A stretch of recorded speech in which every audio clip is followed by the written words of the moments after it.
Hello everyone, welcome to another episode of FAW Around the World. I am joined here with my wonderful co-hosts. And also, I'm joined here by Holographic. How are you guys doing? We're doing okay.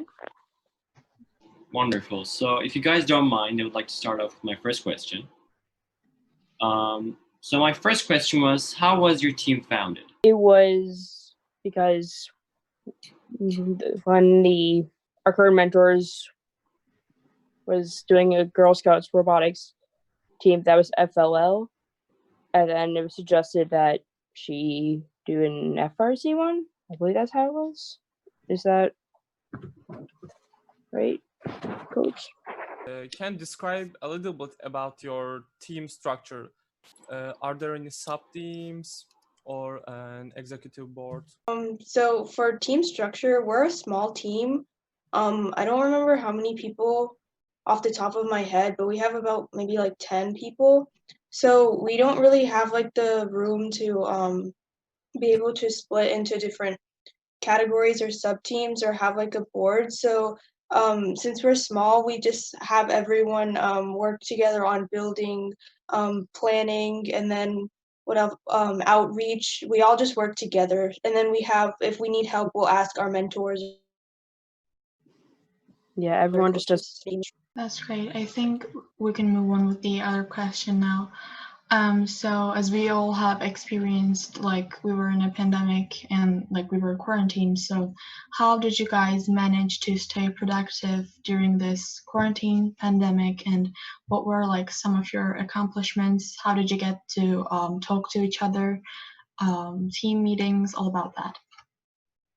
We still meet on a weekly basis, and right now we're just reorganizing the team, like the structure of it. And Oh, you can keep going. you can go forward. Oh, okay. This is since we can't meet in person and actually like build anything.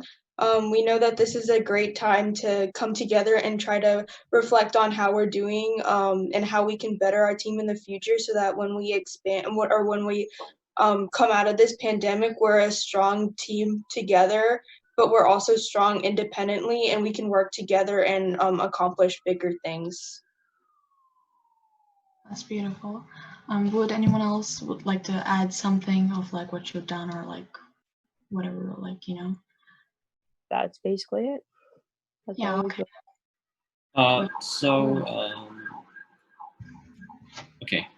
So moving on. As you know, first announced that this season game will be replayed with minor changes. How did it affect your team?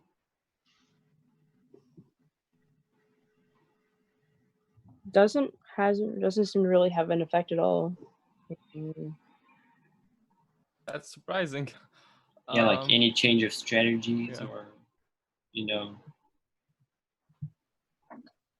Our robot this past year was mainly a defense robot, so Right. overall, I think there would really be a change.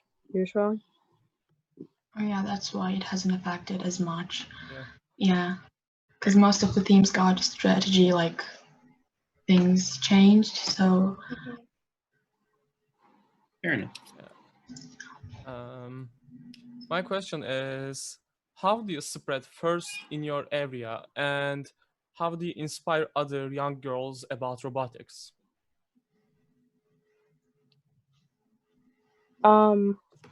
Because we're a Girl Scout team, we regularly do like badge workshops with younger Girl Scouts, and oftentimes go to outreach events to show our robot and teach about first. That's quite impressive. Yeah, and in those workshops, we'll do small activities, whether it's like building a robot with Legos, or just doing some kind of simple robot activity, so that girls that are like elementary school age will be able to understand how a robot works and how there are how aspects of robotics are implemented into their daily lives. I remember in one workshop we were with, I don't remember the exact age group, but they were very young, and we were teaching them about simple machines and how they're present in our daily lives every day. So just small aspects of robotics are taught in each of those workshops, so that they're more they're more aware of how robotics is important. As for last question, I mean, we know that you guys are about like an all-woman theme, or like most of your members are women, as we have seen, and so how is it being an all-woman theme? Like, how does it affect your like doing things and stuff? Doesn't really have an effect. I mean, it slightly changes what we do when it comes to outreach, like how we try to get girls involved in STEM. But other than that, there's really no difference.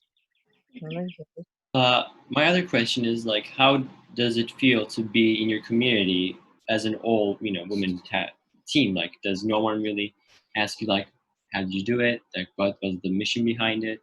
Like, anything along those lines? Not really, I don't think. Yeah, for the most part, a lot of people in our community are very supportive of us being an all-girls team. That's really good. Yeah. And we said it was the last question, but we always like to get like a piece of advice for like other teams and maybe other girl teams out there who may like need your advice. Like maybe all of you can give like a little advice, person by person.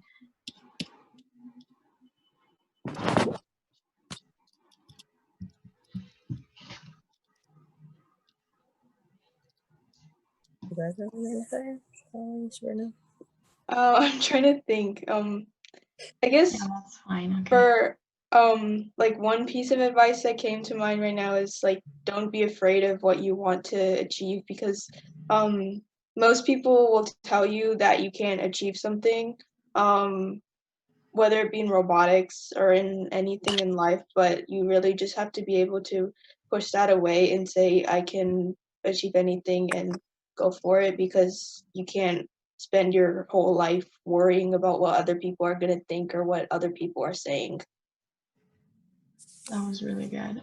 And any other last words from you?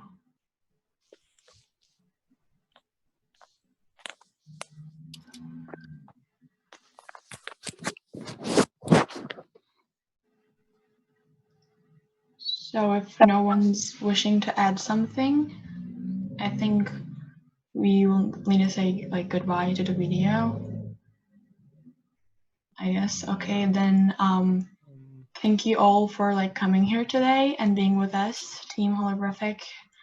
It was a pleasure to talk to y'all, and thank you. We're hoping to see everyone in another episode of A Family Around the World. Thank you.